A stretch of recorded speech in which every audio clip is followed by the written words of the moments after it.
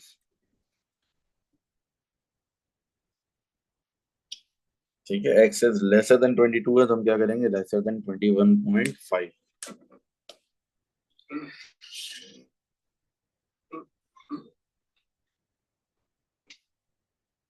अच्छा भाई, अब हमारे पास जाएगा मीन, चाहिए हमें मीन क्या होगा,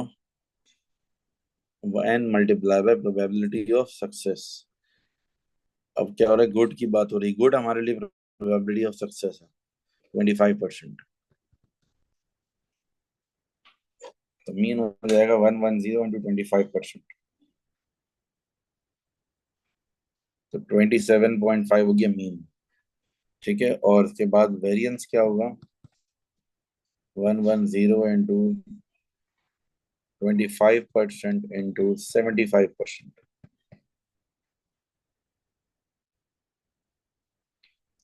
20.625 वेरिएंस आ गया। इसको स्क्वायर रूट करेंगे तो स्टैंडर्ड डिविएशन आ जाएगी 4.54। ठीक है, तो अब हमने क्या करना है, x is lesser than z निकलेगा, z is equals to 21.5 minus 27.5 divided by 4.54।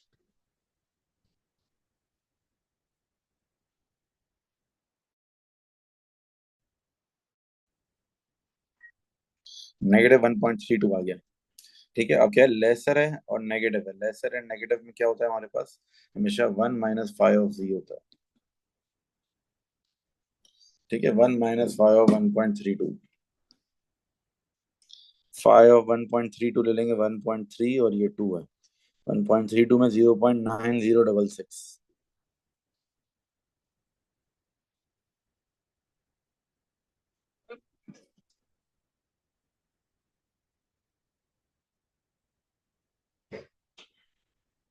ठीक है, 0.0934, दिस इज द आंसर।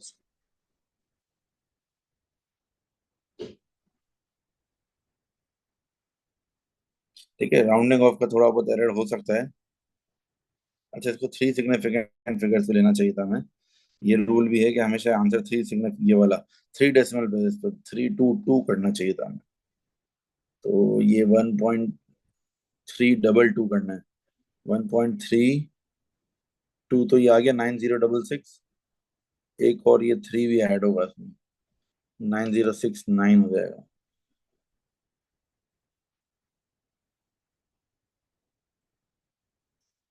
ठीक है, 1 माइनस 0.9069।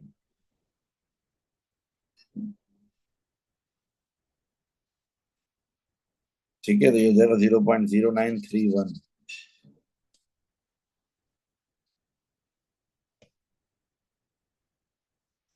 ठीक है, 0.0931।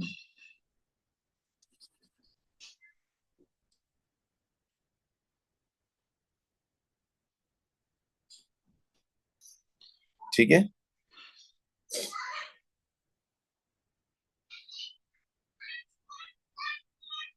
for a random sample of 10 residents of Mahjong, find the probability that fewer than 8 classified their bus service as good or satisfactory। ठीक है, हमारी probability of success क्या हो जाएगी, गुड और सेटिस्फैक्टरी दोनों मिला लें। गुड और सेटिस्फैक्टरी को अगर हम मिला लेते हैं तो कितने, 25% और 60%, 85% होगा।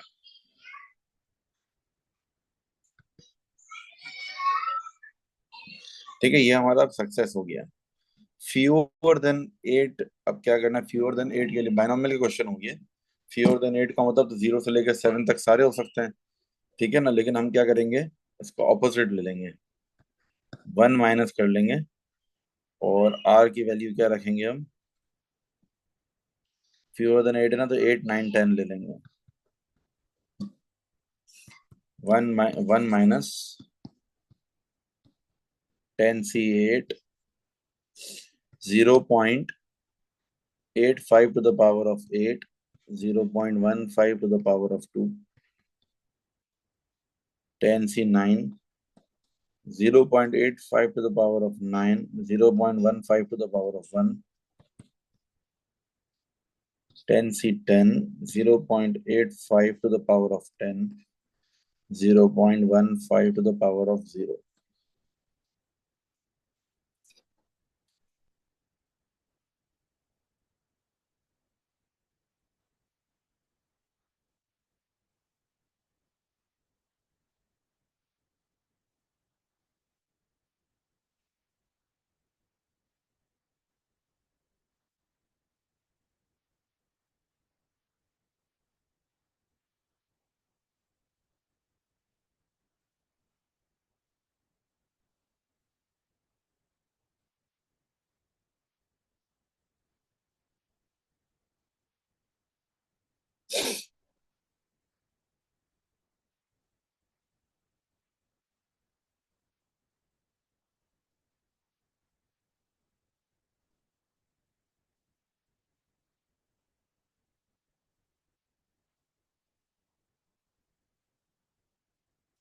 0.820,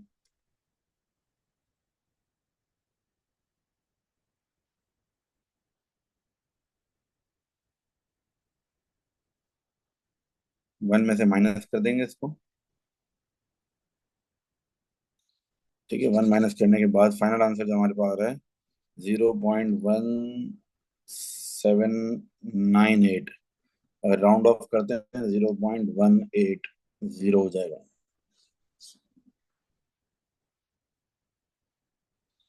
ठीक है, 0.180, this is the final answer. आगे चलते हैं। 3 residents of Mahjong are selected at random. Find the probability that one resident classified the bus as good, one satisfactory, and one as poor. ठीक है, और 3 रेजिडेंट हैं, एक क्लासिफाई करें good, एक सेटिस्फैक्ट्री और एक पुअर। ओके, गुड, सेटिस्फैक्ट्री और पुअर, ये 3 हो गए, लेकिन मल्टीप्लाई बाय क्या कर देंगे हम, 3 फैक्टोरियल, क्योंकि ये आपस में अरेंज भी हो सकते हैं। ठीक है, अच्छा भी तो क्या है हमारे पास प्रोबेबिलिटीज,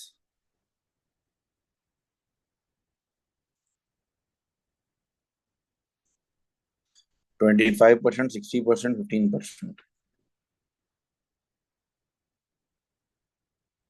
ठीक है, 0.25 multiply by 0.6 multiply by 0.15 multiply by 3 factorial की वैल्यू होती है 6। तो आंसर आ जाएगा हमारा 0.135। This is the final answer. चलो, question number 7। How many arrangement different arrangements are there for the 10 letter of the word regenerate? 1 2 3 4 10 है, टोटल 10 है। इसमें रिपीटेड कितने हैं जरा ये देख लें। आर, एक दो आर हैं। ई कितने, 1 2 3 4 ई हैं। बस, तो ये हो जाएगा आपका 10 factorial divided by 2 factorial multiply by 4 factorial. ठीक है, आंसर इज 75600। ठीक है, next. How many different arrangements are there of the 10 letters of the word regenerate in which the 4 E's are together and the 2 R's have exactly 3 letters in between them? Okay, ये पहले भी आ चुका है इस तरह का क्वेश्चन। ये कह रहे हैं भाई 4 E's are together, इसका मतलब है इन चारों को मिला के तो 1 यूनिट बना दिया। ठीक है, अब जो 2 R's हैं, the 2 R's have exactly 3 letters in between them। 2 R's के बीच में 3 लेटर्स और हों तो इन 2 और 3 5 को भी मिला के 1 यूनिट बना दिए। ठीक है ना, तो 5 को भी मिला के 1 यूनिट, इसके अलावा 1 यूनिट अलग से बच गया। ये 4 और 5 9 हुए, एक लेटर बच गया। सबसे पहले तो ये होगा 3 फैक्टोरियल। ठीक है, सबसे पहले तो ये होगा 3 फैक्टोरियल, ये टोटल 3 यूनिट्स बन रहे हैं। अच्छा भाई, ये 4 ईज को मिला के 1 यूनिट बनाया है, इनके आपस के अरेंजमेंट तो कोई होंगे ही नहीं। या अगर हम चाहें तो कर लेते हैं, बाद में एंड में रिपीटेशन से डिवाइड कर देंगे, चलो। इनके आपस के अरेंजमेंट हमने कर लिए 4 फैक्टोरियल, 4 ईज के। एंड वैसे भी डिवाइड तो करना ही है। अच्छा, दूसरी बात क्या है हमारे पास? अब दो ऑप्शन हैं, या तो मैं यहाँ 4 फैक्टोरियल ना करूँ तो मैं डिवाइड बाय रिपीटेशन भी नहीं रखूंगा। अच्छा, ये 5 यूनिट एक साथ हैं। इन पांचों का आपस के यूनिट्स के अरेंजमेंट्स क्या होंगे? इनके आपस के अरेंजमेंट में 5 फैक्टोरियल नहीं आएगा, क्योंकि वजह यह है कि कोने कोने पे हमें क्या चाहिए? कोने कोने में आर चाहिए। यहाँ भी आर आएगा, यहाँ भी आर आएगा। इसको फिल करने के लिए मेरे पास दो ऑप्शन हैं। इसके लिए एक ऑप्शन है बीच में देयर इज नो कंडीशन। तो बीच में क्या हो जाएंगे, मेरे पास टोटल नंबर ऑफ लेटर्स कितने यूज हो गए हैं? 4 ई यूज हो चुके हैं, 2 आर यूज हो गए हैं, 6 इस्तेमाल हो गए हैं। तो 4 बचे, 4 3 2।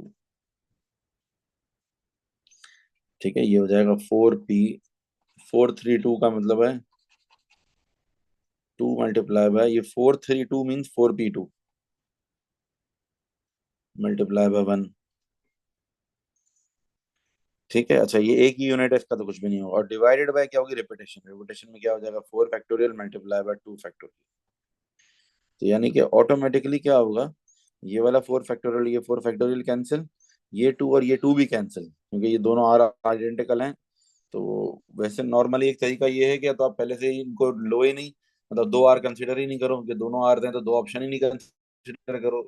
या फिर आप नॉर्मली ऑप्शन कंसिडर कर लो, लेकिन एंड में आप रिपीटेशन से डिवाइड कर दो तो ऑटोमेटिकली वो इफेक्ट कैंसिल आउट हो जाएगा। ठीक है, रिपीट वंस अगेन, जब भी इस तरह की आइडेंटिकल की सिचुएशन आती है तो यू हैव 2 ऑप्शंस।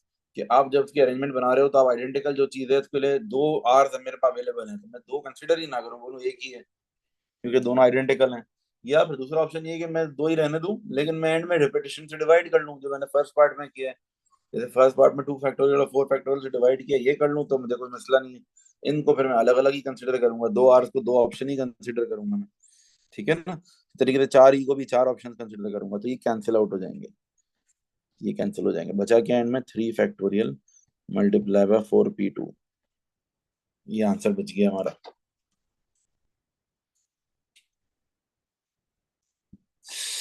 तो आंसर इज 144।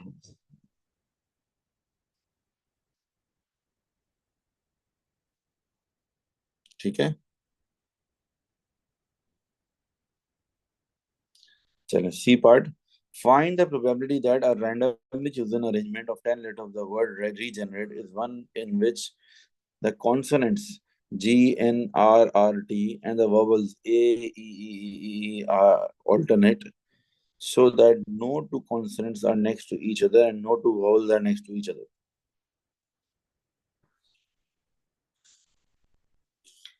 अब इन्होंने क्या बोला है कि इनको हमें क्या करना है? Alternate, one by one. ठीक है, इसके लिए मैं एक काम ये कर सकता हूँ कि मैं बॉक्स बना लेता हूँ। टोटल 1 2 3 4 5 6 7 8। ठीक है, टोटल ये 10 स्पेसेस हो गए, 1 2 3 4 5 6 7 8 9 10 स्पेसेस हो गए। ठीक है, अब इसमें देखते हैं कॉन्सोनेंट्स कितने हैं। G, N, R, R, T, 5 consonant है, 1 2 3 4 5। और ये भी 5 है, टोटल इक्वल हैं दोनों। तो फॉर एग्जाम्पल मैंने स्टार्ट कर लिया अगर कॉन्सोनेंट से। ठीक है, कॉन्सोनेंट से मैंने स्टार्ट कर लिया, कॉन्सोनेंट फिर कॉन्सोनेंट कॉन्सोनेंट कॉन्सोनेंट, इस तरह से। ये vowel vowel vowel vowel vowel, इस तरह से। तो कॉन्सोनेंट्स के लिए मेरे पास कितने ऑप्शन है? I have 5 consonants, 5 4 3 2 1। वॉवल्स के लिए भी कितने ऑप्शन है? 5 5 4 3 2 1। तो ये हो जाएगा 5 फैक्टोरियल मल्टीप्लाई बाय 5 फैक्टोरियल, लेकिन डिवाइडेड बाय क्या करनी है? रिपीटेशन। क्योंकि इस वक्त मैंने कंसीडर किया है हर एक को अलग अलग, आइडेंटिकल कंसीडर नहीं किया। मतलब मैंने 5 कॉन्सोनेंट लिखे हैं, दिखाया तो कॉन्सोनेंट 5 नहीं थे, 4 थे, 2 आर एक जैसे थे। लेकिन बेहतर ये है कि मैंने 5 ही लिख लिए। ठीक है।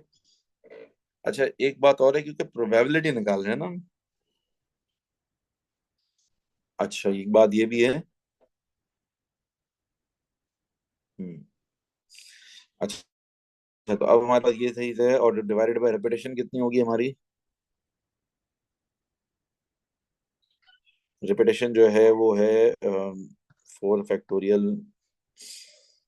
और मल्टीप्लाई बाय। अच्छा, एक मसला है ये। ठीक है, हम ये करेंगे, ये तो हमने सही करा हुआ, divided by 4 factorial into 2 factorial. ठीक है, ये हमारे फेवरेबल आउटकम्स आ गए। अच्छा, लेकिन एक और बात, इसको मल्टीप्लाई बाय 2 भी करना पड़ेगा। मल्टीप्लाई बाय 2 क्यों करना पड़ेगा? क्योंकि देखो, मैंने अभी कॉन्सोनेंट से स्टार्ट किया, कॉन्सोनेंट वॉवल यूं रखा। एक दफा और मैं ये भी तो कर सकता हूँ कि पहले मैं स्टार्ट किससे करूँ? वॉवल से। वॉवल फिर कॉन्सोनेंट फिर वॉवल फिर consonant, vowel consonant vowel consonant, इस तरीके से एंड सो ऑन।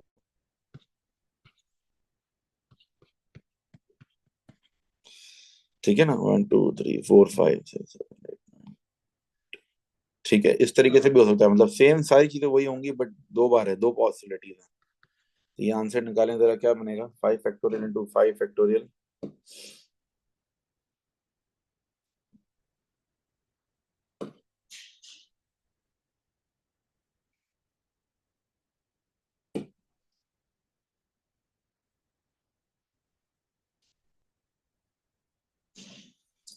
ये 600 हो गया इसका आंसर।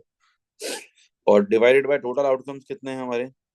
भाई, प्रोबेबिलिटी का फॉर्मूला तो यही होता है ना, favourable outcomes divided by total outcome. Total outcomes हमने फर्स्ट पार्ट में निकाले हैं। 600 डिवाइडेड बाय फर्स्ट पार्ट में क्या निकाला था हमने? 75,600।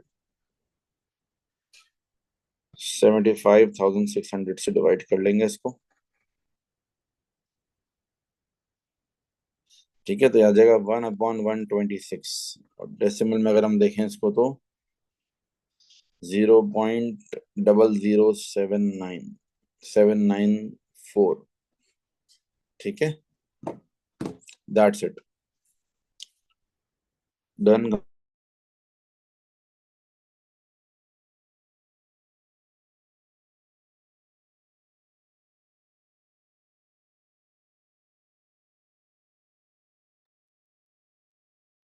ठीक है बच्चों, आज के लिए इतना ही रखते हैं, फिर इंशाल्लाह in the next class we will solve another paper. अल्लाह हाफिज।